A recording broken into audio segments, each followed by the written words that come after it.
Welcome to me Pramila recipes. ఇవాల్టి ఎపిసోడ్లో నేను మీకు తాటి ముంజలతో కూర ఎలా తయారు చేసుకోవాలో చెప్పబోతున్నానండి. ఏంటి తాటి ముంజలతో కూర అనుకుంటున్నారా? మనం వీటిని సమ్మర్లోనే తింటాం కదా, వీటితో కూర తయారు చేసుకుంటే ఎలా ఉంటుందో అని అనుకుంటున్నారా? నిజంగా చాలా టేస్టీగా ఉంటుందండి. ఒకసారి మీ ఇంట్లో తప్పకుండా ట్రై చేసి చూడండి. ఈ తాటి ముంజలతో కూరను తయారు చేసుకోవడం కోసం ముందుగా 1 డజను తాటి ముంజలను తీసుకోండి. ఇవి మరీ లేతగా ఉండకూడదు, అలాగని మరీ ముదురుగా కూడా ఉండకూడదండి. కొంచెం మీడియంగా ఉన్నవి తీసుకోండి.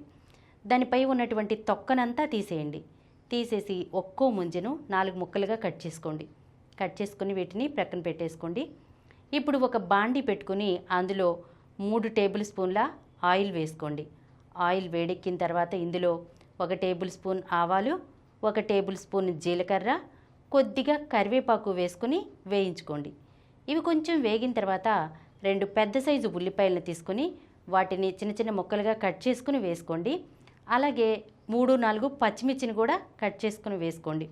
వీటిని చక్కగా వేగనివ్వాలండి. మనకు ఉల్లిపాయలు గ్రేవీ కోసం కొంచెం ఎక్కువ వేసుకుంటేనే ఇక్కడ బాగుంటాయండి. చక్కగా ఈ ఉల్లిపాయ పచ్చిమిర్చి వేగిన తర్వాత ఇందులో 1 టేబుల్ స్పూన్ అల్లం వెల్లుల్లి పేస్ట్, అలాగే 1/4 టీ స్పూన్ పసుపు, రుచికి సరిపడా ఉప్పు వేసుకుని ఒకసారి కలుపుకోండి. దీన్ని మనం అల్లం వెల్లుల్లిని పచ్చివాసన పోయేంత వరకు వేయించుకోవాలండి. దీన్ని ఒక 2 నిమిషాల పాటు వేయించుకుంటే సరిపోతుందండి.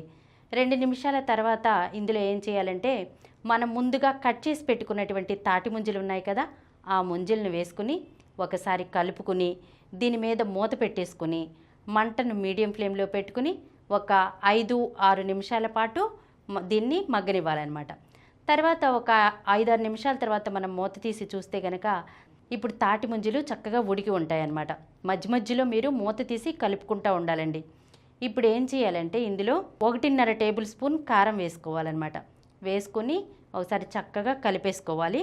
కలుపుకున్న తర్వాత ఇందులో ఒక 100 ml వరకు పాలు పోసుకోండి. పాలు పోసుకోవడం దేనికంటే మనకు గ్రేవీ వస్తుందండి బాగా, దాని గురించి అనమాట. పాలు పోసుకున్న తర్వాత ఒకసారి కలుపుకుని మూత పెట్టేసుకుని ఒక 2 నిమిషాల పాటు దీన్ని ఉడకనివ్వండి. 2 నిమిషాల తర్వాత మనం మూత తీసి చూస్తే కనుక ఆయిల్ పైకి తేలి గ్రేవీ చక్కగా దగ్గరికి అవుతుందన్నమాట. ఇప్పుడు ఇందులో ఒక 1/2 టీ స్పూన్ ధనియాల పొడి, అలాగే సన్నగా కట్ చేసినటువంటి కొత్తిమీరను యాడ్ చేసుకోండి. అంతేనండి, ఎంతో టేస్టీగా ఉండే తాటి ముంజల కూర రెడీ అయినట్లే. మరి మీ ఇంట్లో కూడా తప్పకుండా ట్రై చేస్తారు కదా. ఈ వీడియో మీకు నచ్చినట్లయితే మా ఛానల్కు సబ్స్క్రైబ్ చేయండి, లైక్ చేయండి, మీ ఫ్రెండ్స్కి షేర్ చేయండి. ఇలాంటి మరిన్ని వీడియోస్తో మీ ప్రమీల రెసిపీస్లో వచ్చే ఎపిసోడ్లో కలుసుకుందాం.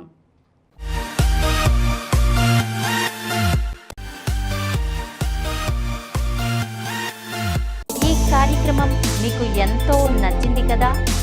ఇటువంటి మరిన్ని వీడియోల కోసం అనతి కాలంలోనే 21 కోట్ల వ్యూస్ సాధించిన సమరం ఛానల్ సమర్పించు సమరం ఫుడ్ ఛానల్కు సబ్స్క్రైబ్ చేయండి, లైక్ చేయండి, మీ ఫ్రెండ్స్కి షేర్ చేయండి. అలాగే ప్రక్కనున్న గంట సింబల్ని ప్రెస్ చేయడం మర్చిపోకండి.